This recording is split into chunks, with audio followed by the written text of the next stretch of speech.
um encontro com o presidente Lula, sindicalistas cobraram a revogação da reforma trabalhista, contrariando até mesmo uma fala do vice-presidente Geraldo Alckmin, que garantiu que a legislação trabalhista será mantida e que a prioridade deve ser uma outra reforma, a tributária. Então, sobre esse cenário e os impactos dessas mudanças para a economia do país, nós vamos conversar a partir de agora com o presidente da Confederação Nacional de Serviços, Luigi Nesi, a quem agradecemos demais pela participação. Seja muito bem-vindo aqui à Jovem Pan News. Não estamos escutando o Luigi Nesi, vamos tratar desse assunto que é tão importante. Ele que preside a Confederação Nacional de Serviços, vamos abordar vários aspectos, inclusive como o segmento tem avaliado esse tipo de movimentação por parte dos sindicalistas. Presidente, o senhor nos escuta? Bem-vindo. Sim, estou escutando perfeitamente. Vocês estão me escutando? Sim, muito bem, som perfeito. Então, quero começar a entrevista justamente perguntando para o senhor como o senhor e também os seus colegas representantes do segmento têm avaliado esse movimento por parte de alguns sindicatos de pedir a revogação de parte da reforma trabalhista que foi instituída na gestão de Michel Temer. Mais uma vez eu lembro que Geraldo Alckmin, vice-presidente da República, tratou de tranquilizar os empresários, dizendo que nada será alterado, mas eu queria saber do senhor se essa reforma melhorou as relações de trabalho, especialmente no segmento que o senhor representa, e preocupa esse tipo de debate? Sim, melhorou. A reforma tributária, a reforma trabalhista que foi feita melhorou a relação entre empregado e empregador, deu mais flexibilidade à legislação vigente, mas o principal é nós termos uma legislação que premia a negociado sobre o legislado. Essa é a grande missão nossa, de fazer com que isso seja entendido perfeitamente pelos trabalhadores e pelos empregadores. Essa é, acho que, a nossa visão melhor. Não necessariamente precisamos reformular essa lei trabalhista. Tem algumas questões que podem ser colocadas, por exemplo, dar mais flexibilidade à possibilidade de uma negociação direta entre empregado e empregador.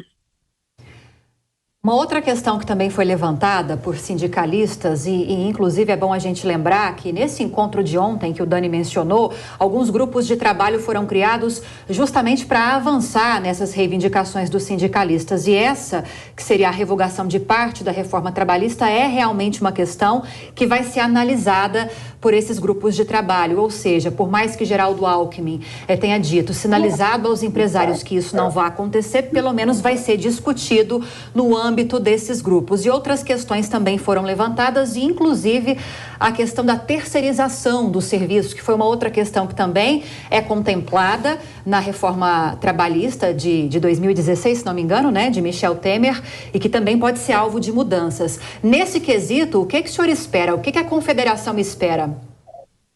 Bom, espero que o Ministério do Trabalho seja o Ministério do Trabalho e não o Ministério do Trabalhador. Eu acho que tem que ser ouvidas as duas partes, tanto o empregador como o empregado. Essa primeira parte, evidentemente, o ministro chamou as centrais sindicais laborais, mas eu acredito que a negociação terá que ser feita também com as confederações e federações de empregadores. Eu acho que nós temos que colocar na mesa as questões e discuti-las. Inclusive, estou em todas as questões, não só trabalhista, mas inclusive com relação ao problema do salário mínimo, aumento do salário mínimo, dos encargos e principalmente da carga tributária que existe sobre a folha de pagamento, que é uma luta nossa de 20 e tantos anos para desonerar a folha de pagamento, transformar a possibilidade de maior emprego e menor encargo sobre a folha. Pois é, agora eu queria tratar de um outro assunto com o senhor. Trouxemos aqui a informação nesta edição do jornal que o desemprego recuou para 8,1% no Brasil no trimestre encerrado em novembro do ano passado. E um dado importante, essa é a taxa mais baixa desde o ano de 2015. E o setor que o senhor representa, de serviços, contribui demais para a geração de empregos. Queria saber exatamente quais são as expectativas para esse ano de 2023, quais são os ajustes que poderão ser feitos e de que maneira o governo pode contribuir para que esse segmento cresça ainda mais. O setor como um todo criou 2,5 milhões de emprego do ano passado, e o setor de serviços representou 70% desses 2 milhões. Quer dizer, é o setor que mais emprega e mais paga imposto hoje, inclusive melhorando o nível de salário médio do setor aumentou. Hoje nós estamos com o salário médio acima do setor produtivo, o setor da indústria, por exemplo.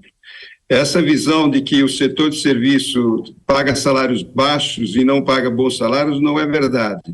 Nós temos grandes setores como de tecnologia, de consultoria e de eventos, promoções, etc., que tem uma alta necessidade de bons profissionais e nós estamos aumentando, inclusive, a média salarial. Portanto, a nossa expectativa é que continue nesse ritmo. Evidentemente, vai depender muito dos planos que o governo está colocando na mesa para serem discutidos. Um dos setores, inclusive, que eu queria enfatizar, que nós defendemos muito, é o setor de turismo, que eu acho que é um setor que emprega mais rapidamente mão de obra, e saneamento básico também pode ser um grande setor de mão de obra, educação pode ser um grande setor de alimentação de mão de obra. Esses setores que não necessitam de capitais intensivos, investimentos, podem criar mais mão de obra rapidamente a médio prazo. Perfeito. A gente quer agradecer demais a participação do presidente da Confederação Nacional de Serviços, Luigi Nesi, a quem agradecemos e desejamos um bom fim de noite e volte mais vezes, por gentileza, aqui à Jovem Pan News. Muito obrigado a vocês e bom trabalho. Muito obrigado. Obrigada.